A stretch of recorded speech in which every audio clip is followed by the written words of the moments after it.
Tired of everyday routine? Ever dream of a life of a romantic adventure? So, ladies and gentlemen, today from Awaz Radio, I Arshmeet And I Vinay. are here with you all to talk about the love, adventure, and the fiction from 17th century. Are you guys getting what we are talking about? Yes, Vinay, I guess you are talking about the novel named Pride and Prejudice. For more than a century, dramatic adaptations, reprints, unofficial sequels, films, and TV versions of Pride and Prejudice have portrayed the memorable characters and themes of the novel, reaching mass audiences. So, let's now catch up with our audience, Mani, Malvika, Meher, and Jyoti. So the first thing that we want to know about is, how did you all got to know about this novel, Pride and Prejudice?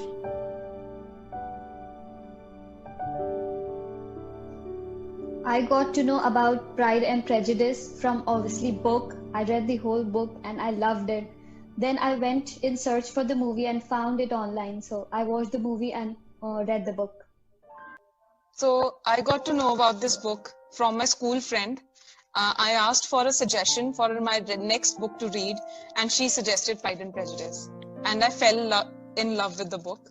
I loved the movie as well. I love Keira Knightley, but the book changed my life. Recommendation, nice. So back when I started reading, I finally fell in love with classics, and my first romance novel was Pride and Prejudice. And after reading the novel, I watched the movie, and as Malvika said, I fell in love with the story. It is an amazing story. So, in the novel, there were two kinds of character in this novel, right? Those who are blindly following love and those who are more realistic. Which characters, according to you, fall into which category?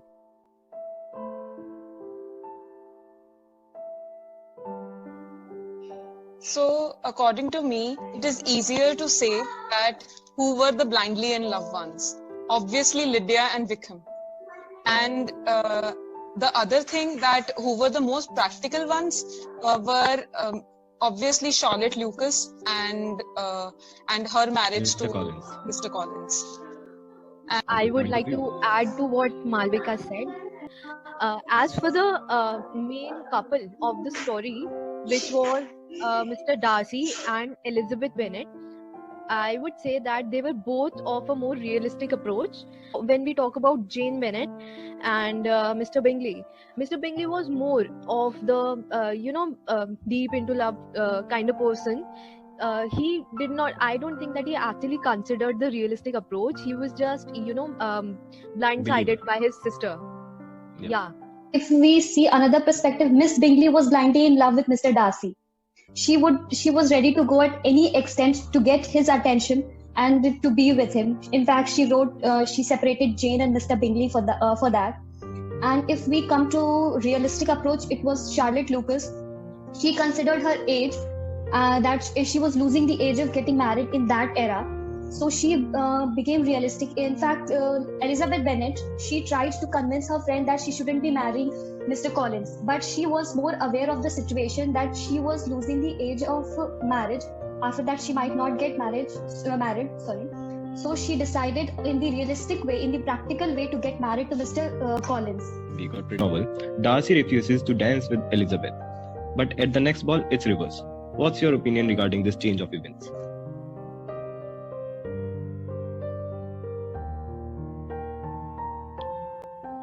According to me, Mr. Darcy, in the first approach, he was carrying his pride with him. So he was in that thought that every woman around him is behind his money, behind his status, and wants to get married to him. So he considered Elizabeth in that category because he was not aware of what her characteristics were.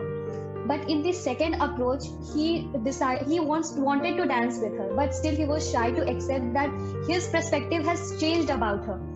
When Elizabeth asked Mr. Darcy to dance with her, he said that he wouldn't do it if he could help it. which meant that he was sort of a very introvert person, which he also mentioned later in the story, that I am a very introvert person. I don't usually open up with people so easily. So that could have been the reason for why he did not dance with Elizabeth at the first ball. During the whole time between the first ball and the second ball, a lot of things changed. He saw that Elizabeth is a very different woman.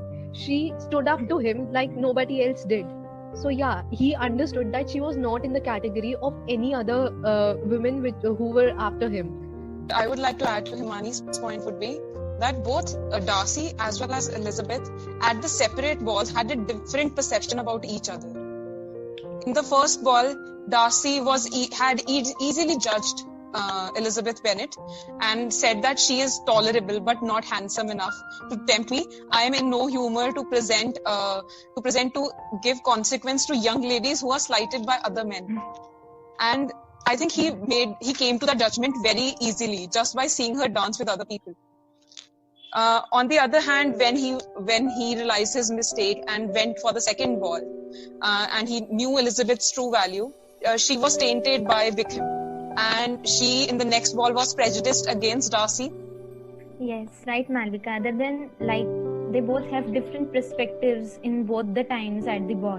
So, other than dancing, other than their perspectives, letter was received by Jane from Caroline Bingley in the novel. What was the impact of that letter on Elizabeth?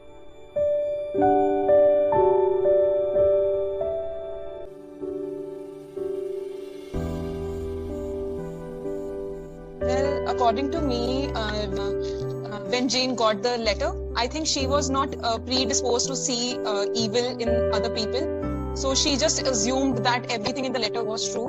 And Mr. Bingley had lost interest in her, and his intention was to marry Georgiana Darcy. But so Jane was obviously upset. But as Elizabeth was more inclined to see the negative in people, and she was more inclined to see what the true meaning behind the letter was, she knew that Caroline Bingley just wanted to separate her brother from Jane.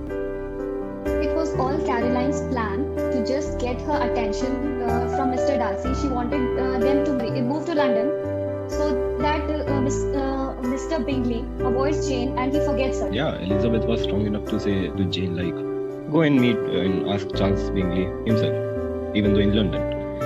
Okay, so guys, do you find the characters likable? According to you, which character you like the most and why?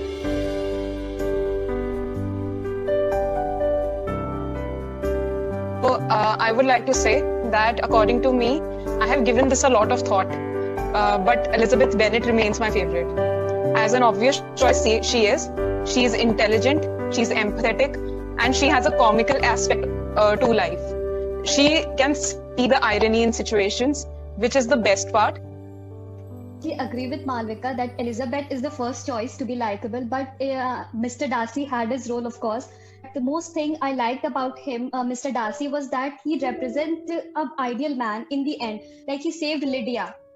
She ran away with Mr. Wickham. He was not ready to marry her, which brought this Bennet family's reputation at stake. He forced Mr. Wickham to get married to Lydia so that their reputation be saved. So he represented that he is a family man. He cared about the reputation and he cared about the ladies' respect. So I think for me, today's generation men should learn from him how to respect and treat women. I would like to add on something here and would say that even though the characters were beautiful, they had their imperfections. So as the great saying is that everything is not black and white, there are some gray aspects to it. So that's what I love about each and every character here. Yes, exactly. That's what makes us love them even more. What about single women and independent women as shown in this novel? For me, if we talk about the Bennet sisters, I think they were pretty independent as portrayed. Their parents did not, especially Mr. Bennet, their father, did not keep them as we heard about what the scenes used to be in 17th century. It was a very different time, and usually women were not given that much of independence. But here in the story, if we take the character of Elizabeth, and even if we take the character of Jane, she was also a very independent woman. She did take her decisions. She went to London to see if it was real, if Mr. Bingley, whatever he said earlier, wasn't true. So, all the Bennet sisters, as portrayed, were very independent. But also, on the other hand, if you consider the fact that Mrs. Bingley was always after finding grooms. Not a modern thought. Just women should learn music, how to cook, how to do home chores, and Yeah, just they should send learn them to other everything, men. but they should learn everything in order to get married, so that Yeah. some great man, some rich man would marry them. Exactly, Imani, I agree with you. Like Mrs. Bennet was continuously in search for the rich groom, not even the low people. She wanted the rich groom for her daughters. So women were obviously in that century, women were considered that they should get married and live a happy life with a rich man. But their father changed that perspective for those girls. Brainwashing of women was very easy to do that at time. At the same time, I would say that in the Georgian age, in the 17th century, there were people who were prideful and there were people who had prejudices. We can say that the women didn't have the option to have opinions. The women didn't have any legal rights, and that they showed that how can a woman in the 17th century can overcome anything. Women are portrayed as the inanimate objects of this society. They are required to possess a certain character traits and skill set, because if they don't possess such characteristics, then no one would marry them, or they would be considered as an insult to their families. Above all this, the females were not allowed to share their ideas or their thinking to the society, as it was considered oppressive to the upper class people or the society, which was kind of humiliating for a female, because she is also human and she also needs to express her thoughts and her thought process. It mainly showed that the female was mainly a barter system, a barter transaction in the society. Yeah, very beautifully said. Now tell me, have anyone thought about the title of the novel Pride and Prejudice, like representing the characters' major emotions in the title? What's your point of view for that?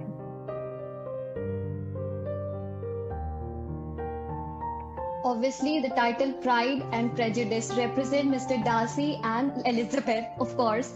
Mr. Darcy carried his pride very well in the starting, like he was very much aware of the situation he was around. Like he knew that every third or second person talking to him is talking because of his reputation. And even when he entered the ball in the starting, people were disgusted because of his presence. Like he was not talking to anyone, he was not expressing himself, he was just talking to Mr. Bingley because he was his friend. And that forms the perspective in Elizabeth's mind, listening to people and the way he commented on her.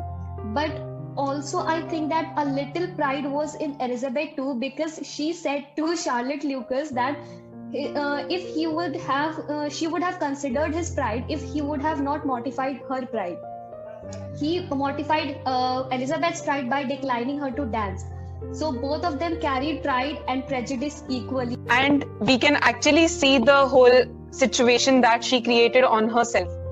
We can see that even though he was a prideful man, even though he was wrong in what he said, she also made an easy judgment on him just because of one line he said. Similar thing goes for Mr. Darcy. He made the hasty judgment that he made on Elizabeth and the prejudice that he created for her just because she was of low status and was dancing with the other men. Not just Elizabeth and Mr. Darcy, but also the other characters have portrayed these characteristics. But again, there were certain points where it wasn't actually pride, but it was portrayed as. For instance, at the first ball when Mr. Darcy did not dance with Elizabeth, it wasn't actually pride. He was an introvert. He could not interact with people instantly. We hope you all enjoyed our company in this podcast. To our listeners, hope you had a great time. Happiness is like a radio station, as it broadcasts all the time. So for having more happiness and talk like this, stay tuned on our page, and you can also drop recommendations for the next book review. Don't forget to like, share, and subscribe. See you next time.